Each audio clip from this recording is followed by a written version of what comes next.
niat yang saya singgung dari tadi. Niat bi husnin niyah ini penting ya. Jangan sampai salah niat. Niat ngilangin kebodohan supaya anak saya berilmu mondok. Jangan niat karena takut kalau dia berilmu nanti juga selamat pergaulannya, nggak usah disebutkan di depan itu. Ya toh? Kalau anak kita berilmu kan pasti selamat pergaulan toh. Ngerti sendiri karena dia tahu aturannya. Nggak usah perlu disebut. Ya. Ya. Dan jangan ada bahasa titip ya Pak Ustaz. Pondok itu tempat untuk mencetak karakter, bukan tempat titipan. Kalau tempat titipan kalau rusak kira-kira marah nggak? Anaknya misalnya seluruhan kena paku, marah nggak? Karena nitip, ibu-ibu nitip sepeda sama tetangganya, terus dipakai kemudian rusak, marah nggak? Marah, itu kan beda. Jadi mondok itu urusan akhirat, kalau titip sepeda itu urusan dunia. Loh, mondok jangan dianggap sebagai urusan dunia, tapi anggaplah urusan akhirat. Makanya perlunya niat yang benar itu, supaya semuanya jadi nilai akhirat. Jadi sebenarnya ini mohon ikhlasnya saja. Anak-anak di sini ada yang memang saya suruh ro'an. Ro'an itu sebenarnya gini, istilah orang Jawa, saya orang Jawa Bu. Ro'an itu istilahnya gembolan itu, jimat. Gembolan amal soleh. Apa yang dia kerjakan, dikerjakan. Jadi tadi kan bilang al-infak itu namanya al-ikhraj, mengeluarkan. Uang itu bukan rezeki, tapi alat tukar rezeki. Uang kan bukan rezeki Bu ya. Coba uang dimakan doyan nggak Bu, di sayur loh. Nah, uang itu bukan rezeki, tapi alat tukar rezeki. Nah, selain uang alat tukar rezeki apa? Tenaga itu juga alat tukar rezeki.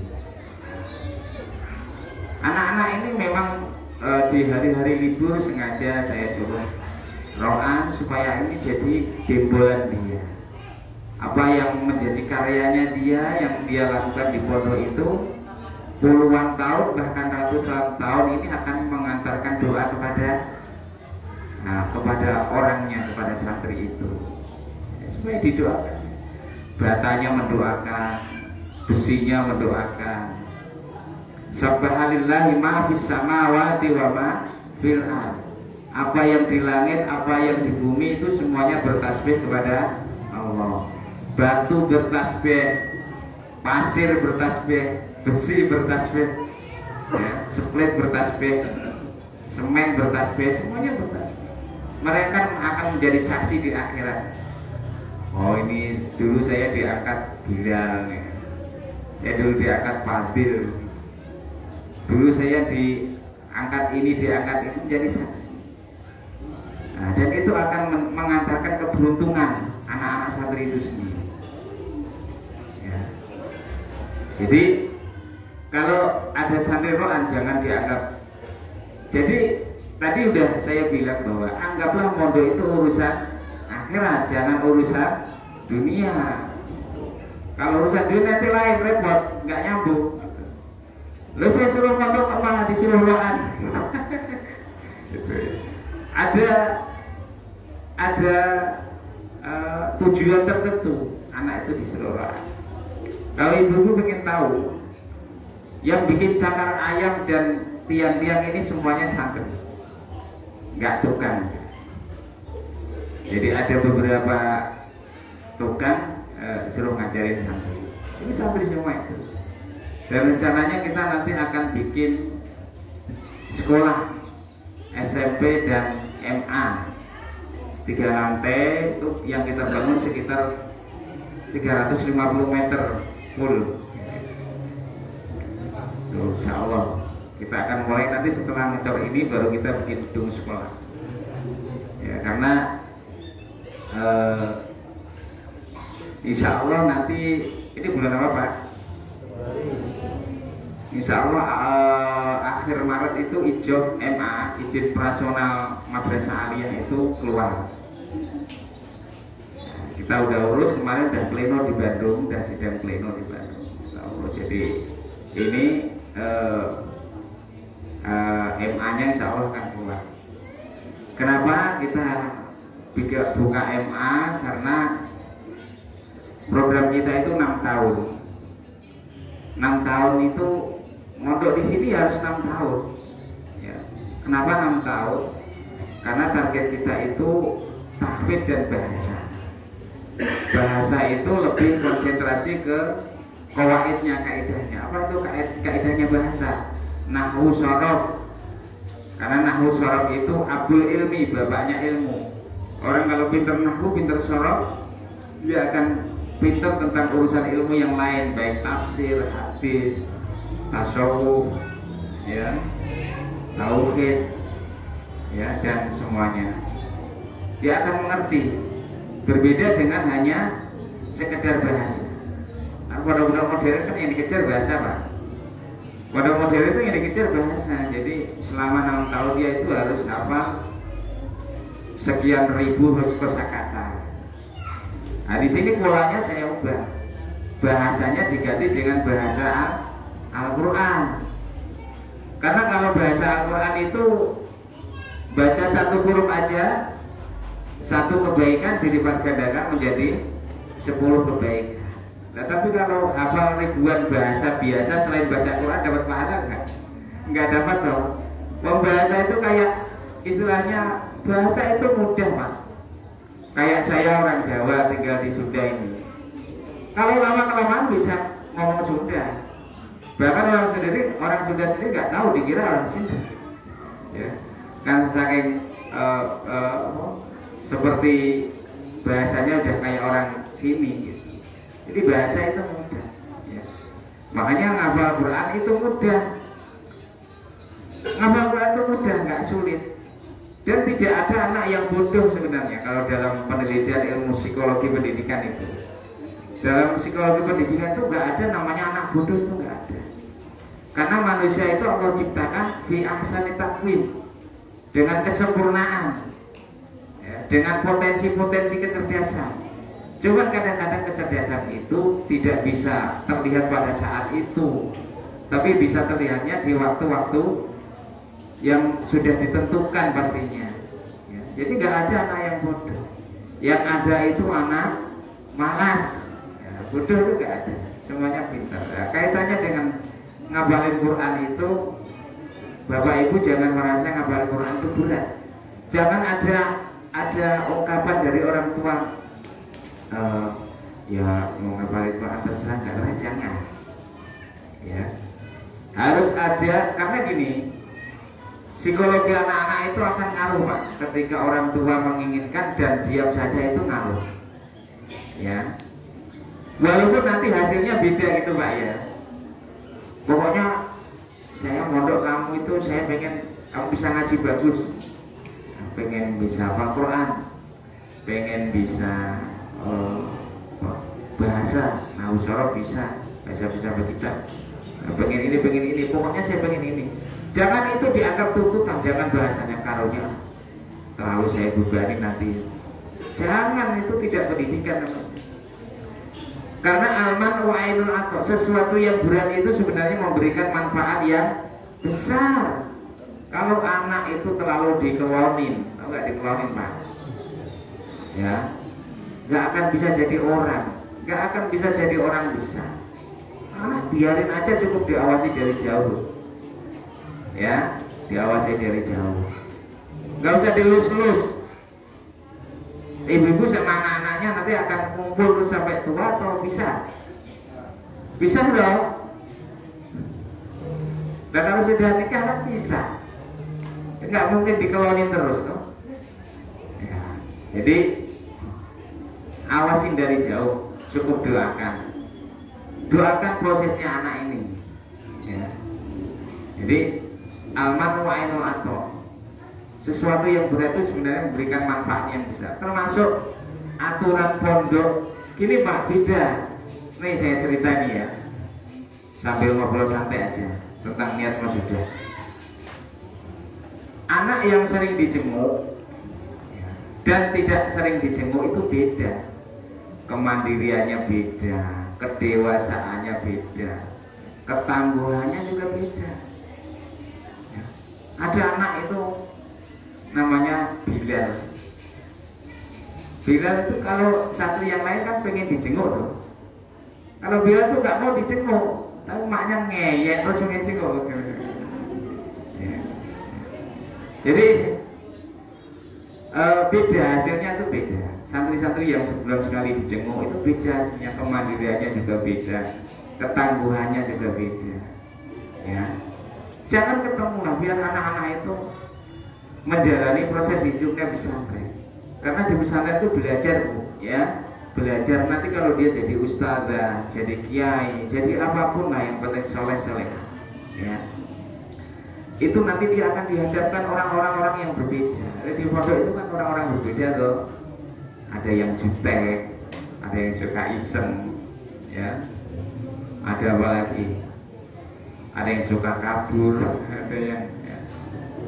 Yang suka kabur itu yang sering dijenguk, ya. Yang nggak pernah dijenguk ya nggak pernah kabur, karena kemandiriannya terbangun. Jadi kepayahan, kepedihan itu jadikan pupuk supaya dia tambah tumbuh tumbuh kokoh, tumbuh hijau, ya. Tanaman itu kalau dikasih kotoran itu tambah hidup atau tambah mati, tambah kokoh loh.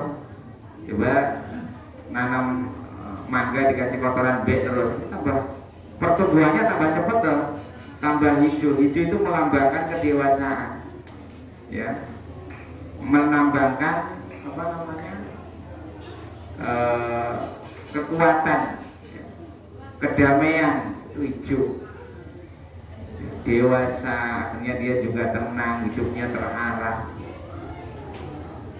ya. Kasih lah kotoran itu ibarat ya, sesuatu yang tidak enakkan. Kotoran itu dong di pondok itu nggak betah, dijutekin temennya, nangis, jarbanan, biarin saja, nggak usah. Anakku kok jadi jelek mondok, ya kan pengen bagus nggak usah dipondokin, kelonin aja di rumah, ngapain taruh pondok, ya. Tuh, jadi biarkan itu menjadi pupuk, ya, pupuk proses membangun kedewasaan anak-anak itu, ya. Pohon mangga itu kalau nggak dikasih kotoran, dikasih pasir atau koral, kira-kira tumbuh nggak? Mati loh, mati di tengah jalan. Biarkan saja anak-anak kita begitu. Biarlah pondok itu yang mengatur, ya, yang mengatur, yang mengarahkan. Biar mereka belajar di masa-masa belajar dengan temannya. Oh ternyata nanti di masyarakat juga ada orang yang model kayak ini, ada yang model begitu, ya. Belajar di pondok itu. Dan di pondok itu juga dilatih menghitung keuangan, ya. Diajarin Pak, jangan dibuat anak pondok itu dibuat pola boros, jangan diturutin. Jangan bahasanya karunya itu tidak mendidik dan akhirnya merugikan kita. Nah, nanti kalau dia sampai tua kerengek terus, yang susah siapa? Kita dong. Anak kita dari kecil nih kita urus terus nih, sudah nikah masih kerengek, sudah punya anak masih, kita yang susah. Kan kita nggak bisa muda terus loh, lama-lama tua loh. Tuh. Jadi coba ditargetin, pokoknya kamu sebulan harus jajan 300.000, titik, tidak boleh enggak. Ya. Orang-orang yang sukses itu Bu, itu rata-rata cara mendidik anaknya merih. Tahu nggak Bu merih? Orang dia tahu? Orang sini tahu merih? Rekoso Pak Jokowi itu, Pak Jokowi itu bapaknya tukang kayu, ngambil kayu di hutan. Ibunya buruh cuci, tinggalnya di pinggir kali Pak Jokowi itu. Karena bapaknya tukang kayu di hutan, Pak Jokowi masa kecilnya ke hutan, melihat kayu, nyari kayu bakar itu Pak.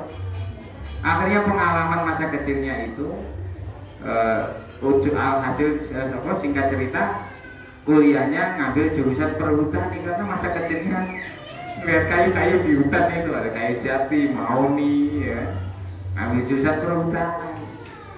Setelah kuliah, karena dia orang miskin, orang nggak punya, kawin sama istrinya itu, kerja di perusahaan mebel selama 2 tahun. Ya. Setelah pengalaman di mebel, baru bisnis. Aja perlu bisnis kayu itu, bisnis mebel, impor ekspor ke luar negeri. Setelah itu baru, karena dia punya duit, punya kolega nyalon gubernur, enggak gubernur. Kalau di wali kota, wali kota, nyalon wali kota. 2 periode jadi wali kota, ya dong? 2 periode jadi wali kota. Nah, karena bagus, karena pengalaman, karena berilmu, karena didikan orang tuanya yang sengsara itu.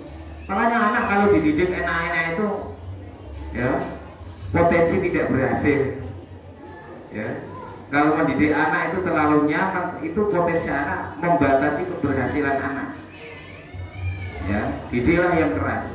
Jangan ngikutin pemikiran orang sekarang. Apa ada kekerasan apa, jangan dipikirin. Yang penting kita nggak bikin kekerasan. Ya. Nah, kemudian setelah wali kota masuk ke gubernur. Nah, gubernur terus masuk menjadi presiden. Berapa kali Pak? 2 kali. Anaknya orang miskin, tukang kayu bakar, dan maknya tukang cuci baju, itu Pak Jokowi. Ya, jadi Imam Ghazali, ya, cerita nih versi ulama besar nih. Imam Ghazali itu, Al-Ghazali itu, ya, julukannya Al-Ghazali itu orang Persia, itu dianggap sebagai macan Persia itu. Orang yang sangat berpengaruh. Imam Ghazali itu karangannya banyak, termasuk Syekh Nawawi ini muridnya Imam Ghazali. Belajar sama Imam Ghazali, dia madhab Syafi'i. Imam Ghazali itu bapaknya itu cuma tukang apa namanya, jualan kain keliling dulu. Tapi dia selalu minta doanya sama, pokoknya kalau orang alim itu pasti dia deketin, Pak, saya punya anak namanya Ghazali, saya minta doakan anak saya mudah-mudahan jadi orang soleh, orang berilmu. Nah, itu namanya wasilah doa. Karena doa bisa jadi doa yang dari orang lain itu diterima Allah, dari kita tidak. Ya toh? Doa yang diterima itu doa yang tidak diketahui oleh orang yang didoakan. Kalau yang didoakan tahu itu ada potensi riya. Ya toh? Yang didoakan tahu, saya didoakan, ada potensi riya di situ. Tapi kalau yang didoakan tidak tahu, sama-sama tidak tahu, tidak ada potensi riya. Karena riya itu supaya bisa dilihat. Lihat itu baik dengan pendengaran atau dengan panca indera. Tuh. Ya. Jadi karena saking inginnya bapaknya Imam Ghazali itu anaknya jadi orang soleh, ya jadi anaknya itu ulama besar. Kakaknya namanya Muhammad Ghazali, jadi seorang penceramah terkenal pada waktu itu. Modalnya hanya itu saja. Jadi termasuk seperti kayak Gus Dur. Gus Dur waktu saya masih kuliah di Jakarta, jadi waktu itu saya mau berangkat ke Madinah, dari Gontor mau ke Madinah, nggak jadi karena urusan administrasi waktu itu. Akhirnya kuliah di PTI Jakarta. Waktu itu saya sering ke Gus Dur, ke Bu Sinta di Ciganjur. Saya main ke sana karena anak PTI itu karena NO Tulen ya, jadi Gus Dur itu sering main ke sana. Cerita Gus Dur itu. Jadi Gus Dur itu sendiri dulu ketika pertama kali di Jakarta itu jadi tukang sapu di Bundaran HI, ngontrak kecil gitu. Walaupun dia anaknya seorang kiai besar ya, cucunya Mbah Hasyim Asy'ari ya, tapi untuk mengawali proses hidupnya dia seperti itu. Ya. Dan banyak lagi ulama-ulama besar seperti pengarang tafsir, banyak pengarang tafsir itu dari kalangan orang-orang nggak punya. Ya. Jadi kam min abdin yakumu maqama khurrin wa kam min khurrin yakumu maqama abdin. Banyak orang yang dulunya sengsara tapi di hari yang tahun yang akan datang dia menjadi orang yang mulia. Sebaliknya banyak yang dulunya orang itu mulia tapi nantinya menjadi orang sengsara. Nah itu harus, proses pendidikan ini memang harus benar-benar diperhatikan dalam mendidik anak.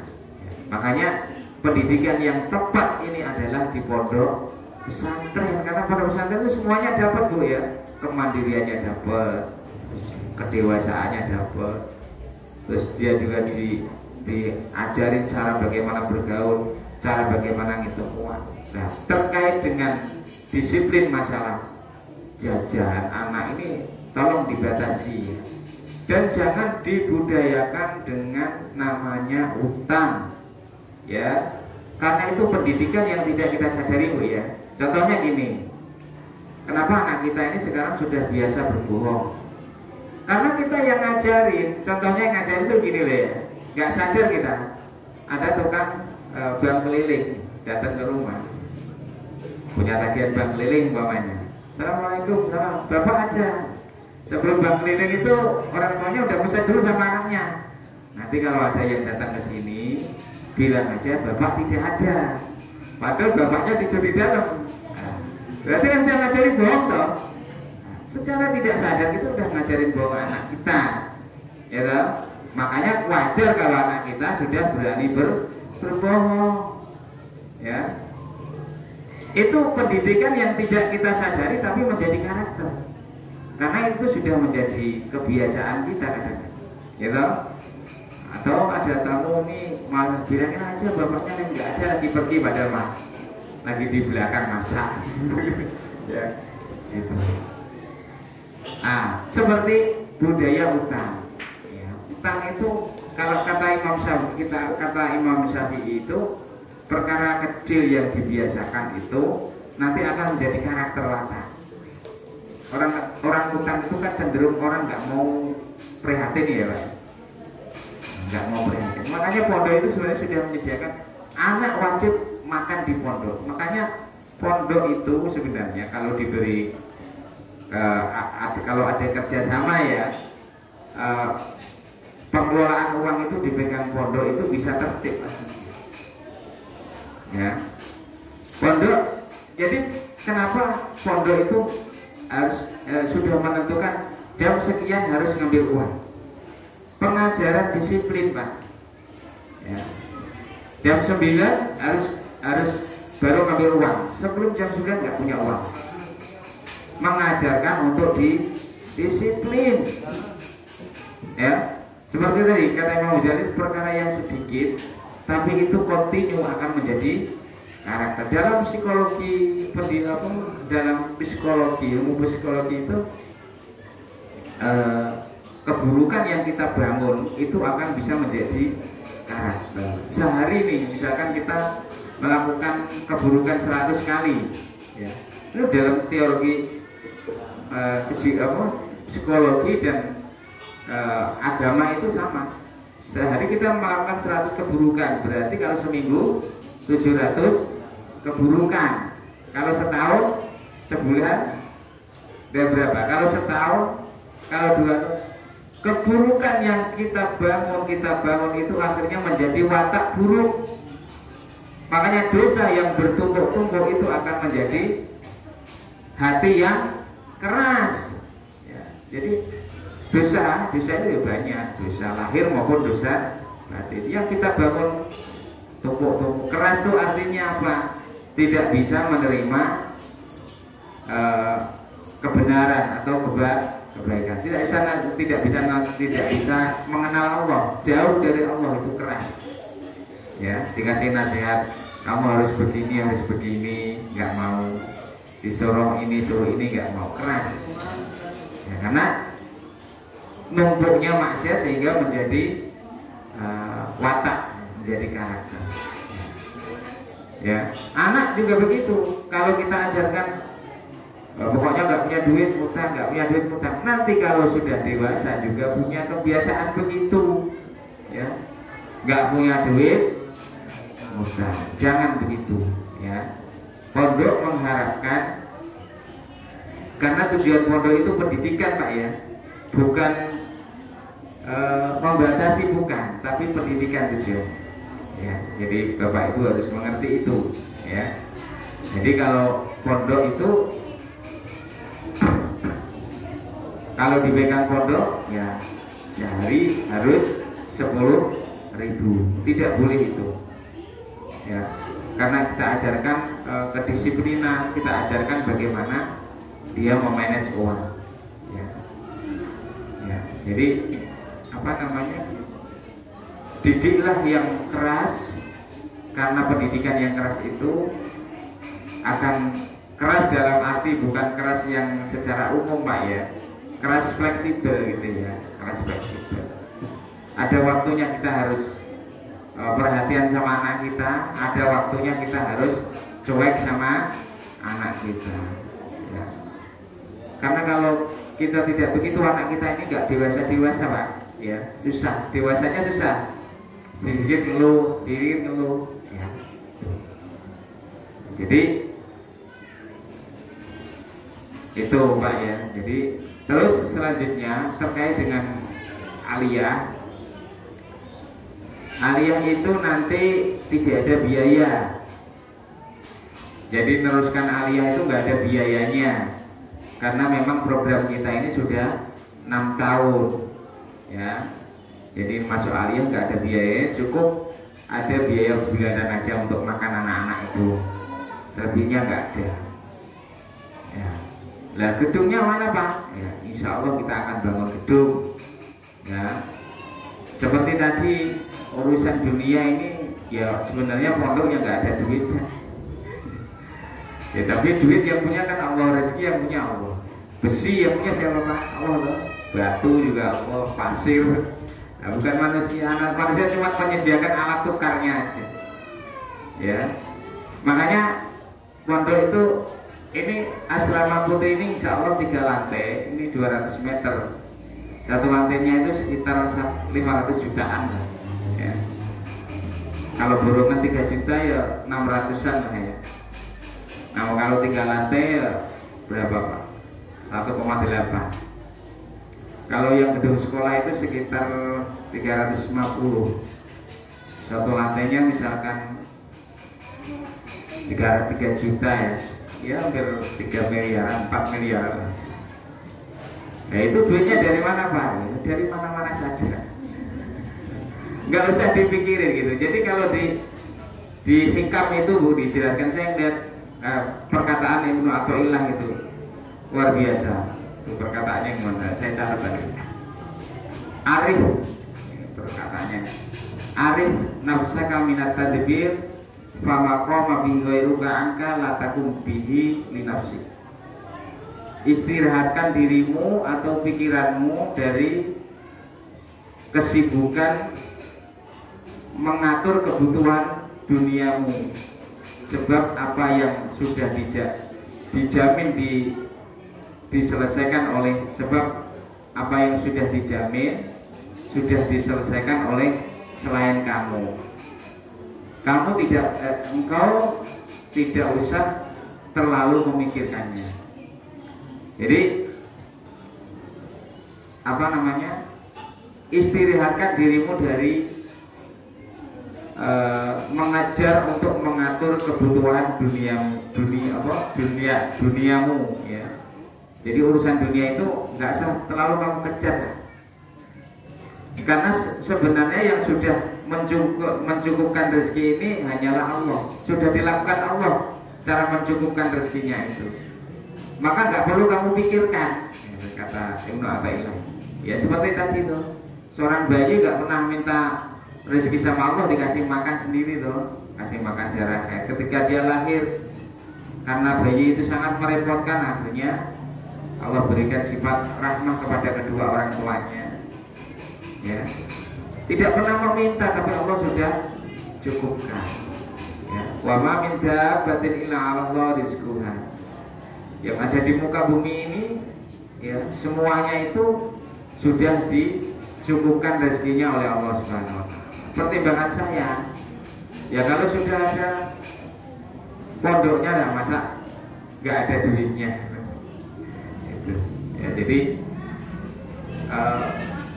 pondok ini paling nanti 3 struktur selesai, ya kita rapikan sesuai yang dipakai saja.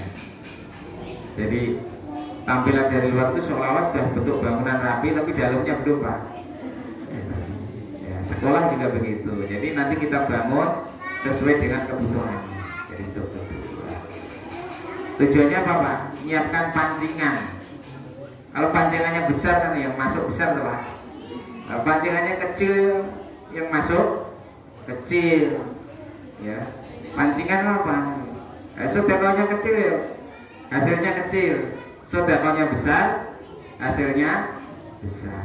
Nah, dengan ini saya atas nama pesantren pertama mengucapkan terima kasih kepada Bapak Ibu yang sudah menginfakkan sebagian rezekinya untuk kebutuhan pondok. Mudah-mudahan yang Bapak Ibu infakkan ini manfaat dan barokah. Infak ini tidak harus dengan uang, Pak. Ya, infak itu artinya al-ikhlas, mengeluarkan, baik itu berupa uang atau selain uang. Ya, makanan juga nggak apa-apa. Kemarin tuh ada yang ngirim itu waktu ngecor itu apa? Ada yang ngirim dari Tapos kayaknya namanya.